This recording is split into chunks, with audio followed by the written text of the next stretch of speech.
सत्ता गठन के बाद उड़ीसा में भी भारतीय जनता पार्टी ने सरकार बनाने की प्रक्रिया शुरू कर दी है। बीजेपी ने उड़ीसा में मोहन मांझी को नए मुख्यमंत्री के तौर पर चुना है।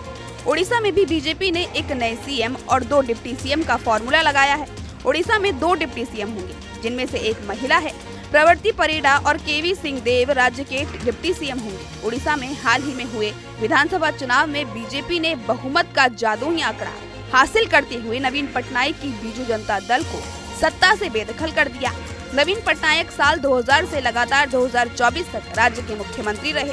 वो इस पद पर 24 साल 98 दिन तक रहे। हाल ही में हुए चुनावों में सफलता मिलने के बाद बीजेपी ने अब मोहन मांझी को मुख्यमंत्री चुना है। इसके साथ ही राज्य को लगातार 2.5 दशक बाद नया मुख्यमंत्री मिला है। देखिए, 25 साल का तो संघर्ष हुआ और विरोधी दल का काम करते करते आज सरकार में आ गए। महाप्रभु जगन्नाथ की इसलिए मैं उनका आभारी प्रकट करता हूं और उड़ीसा का 4.5 कोटी लोगों का उनको भी धन्यवाद देता हूं, दे रहा हूं। और मेरे को महाप्रभु जगन्नाथ जी इतना बड़ा दायित्व दिया है उड़ीसा क्षेत्र में काम करने के लिए और वो दायित्व निश्चित रूप से मैं निभाऊंगा। उड़ीसा लोगों का काम करने के लिए मैं निश्चित रूप से दायित्व लिया है और संकल्प भी लिया है। जो माननीय प्रधानमंत्री जी जो मोदी गारंटी का जो बात बोले काम करने के लिए और निश्चित रूप से उड़िया लोगों के मोदी गारंटी का जो काम उसको निश्चित रूप से अगला 5 साल में करके दिखाऊंगा और निश्चित रूप से उड़िया लोगों को न्याय दूंगा।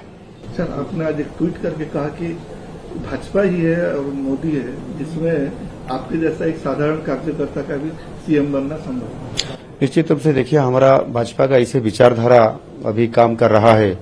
मोदी जी जैसे आए प्रधानमंत्री के रूप में, एक चाय बेचने वाला एक आदमी होके आया और आज प्रधानमंत्री बोले।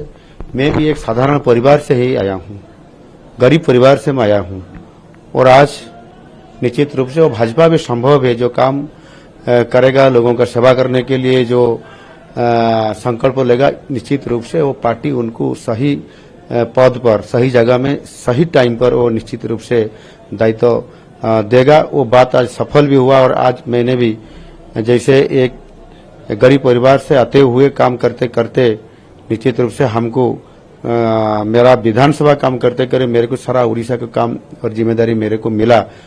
वो पार्टी का तो विचारधारा ऐसे ही बहुत अच्छा विचारधारा है।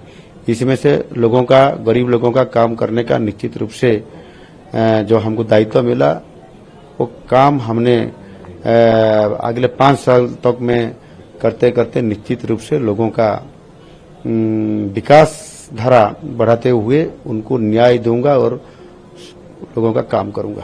सर, आपके साथ साथ 2 डेप्यूटी चीफ मिनिस्टर भी बनाया गया तो 3 अंचल से 3 जन को किया गया, तो उसमें पूरा उड़ीसा को रिप्रेजेंट देने के लिए कोशिश रहेगा।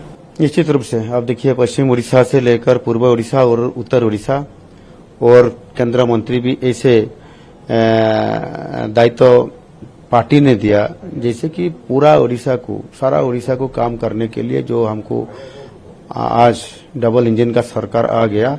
निश्चित रूप से हमारा जो संकल्प पत्र है भाजपा का उड़ीसा का प्रदेश में, वो संकल्प पत्र को लेते हुए हम जरूर सारा उड़ीसा को और जो मध्यवित्त और निम्न परिवार लोग जैसे उनका लेते हुए संकल्प पत्र बना हुआ है, उनको न्याय देने के लिए वो काम चारी तरफ अच्छा ढंग से हम करेंगे। सर, आप संकल्प पत्र में काफी कुछ लिखे हैं, तो उसमें कौन सा को प्राथमिकता देंगे आप?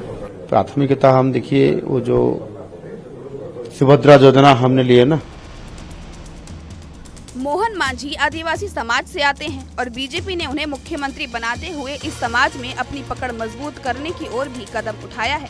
मांझी उड़ीसा की क्योंझर सीट से विधानसभा चुनाव जीते हैं और ये सीट अनुसूचित जनजाति वर्ग के लिए आरक्षित सीट है। उन्होंने इस सीट से बीजू जनता दल की नीना मांझी को 11,577 वोटों से मात दी थी। 52 वर्षीय मांझी 4 बार विधानसभा चुनाव जीत चुके हैं। वहीं राज्य की नई डिप्टी सीएम प्रवृत्ति परिडा निमापारा से विधानसभा चुनाव जीती हैं। उन्होंने बीजेडी के दिलीप कुमार नायक को 4588 वोटों से मात दी थी। ओडिशा के दूसरे डिप्टी सीएम बनने जा रहे कनकवर्धन सिंह देव पटनगढ़ से विधायक हैं और उन्होंने एक करीबी मुकाबले से बीजेडी के सरोज कुमार मेहर को 1357 वोटों से मात दी थी। ओडिशा में हाल ही में लोकसभा के साथ साथ विधानसभा के भी चुनाव हुए थे। 147 विधानसभा सीटों वाले इस राज्य में बीजेपी ने बहुमत का जादुई आंकड़ा पार करते हुए 78 सीटों पर जीत हासिल की थी।